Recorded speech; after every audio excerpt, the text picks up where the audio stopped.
I look terrible. Hello, everyone. My name is Dorothy. Welcome back to my thriving YouTube channel on sustainability. I'm a bad environmentalist, which no one really calls me, but I'm trying to make a catch on.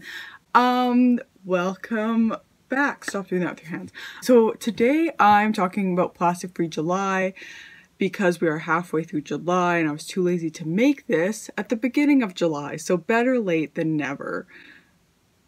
Yes. So Plastic Free July is a movement hoisted by the Plastic Free Foundation and started in 2011 following the hashtag Plastic Free July, where it challenged people to limit or reduce one area of plastic consumption in their life per day for the month of July.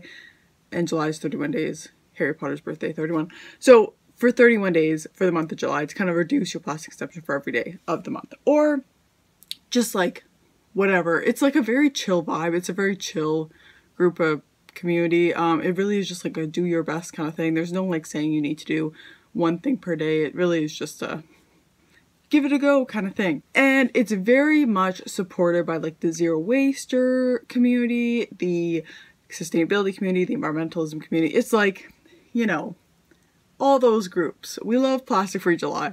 So you may be asking yourself, or you may not, most likely not, Dorothy, if you're a so-called environmentalist, why are you not doing Plastic Free July? Thank you for asking. So I'm not doing Plastic Free July for a couple of reasons.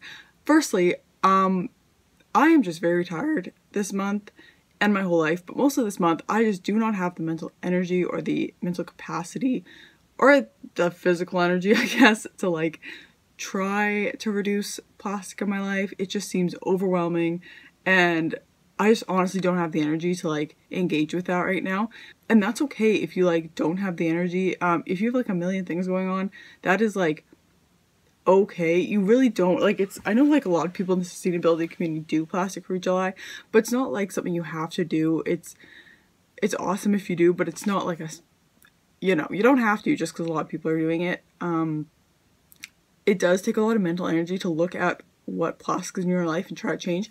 Like changes take a long time to make and sometimes it's not feasible to do it in the span of a month, and that idea is very overwhelming. That's kind of where I'm at right now. So second reason, there's just like a lot of plastic in the world. Like we are in North America, we are completely dependent on plastic and it's like so prevalent. You really can't get away from it. And especially if you're in like a small town or in a rural town, if you're in like a small-ish area, sometimes like you don't have an option to not do plastic, and that's super overwhelming as well. Tying into reason number one, the world's not meant for plastic free, which is so awful, but it's just not, and there's just so much plastic. It's marketed to us. It's really like it's not our fault that there's so much plastic in the world, and it is hard to get away from it, and it's difficult, and it takes a lot of energy. 3, I guess like I've kind of looked at my own plastic consumption and I've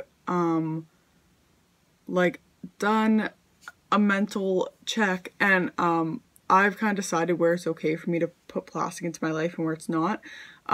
That's to do with like stress or availability.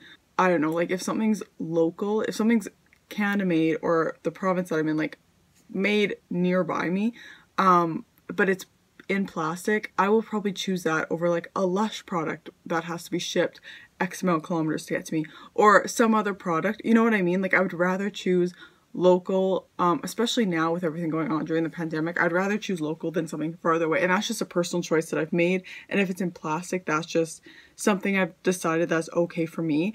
And that's like okay to do as well. You know, there's no saying that like localism is better than zero waste, or zero waste is better than vegan, or vegan is better than like no plastic. You know what I mean? Like there's always going to be trade-offs that you have to make. Like most vegan products are wrapped in plastic, you know, like most alternatives like those like burgers or like hot dogs, like if you eat stuff like that, like they're all wrapped in plastic. So that's just something like that's just like a personal decision, and that's okay too, to like weigh the pros and cons of what you want to do in your life and decide to use plastic, because it is so prevalent and it's hard to get away from.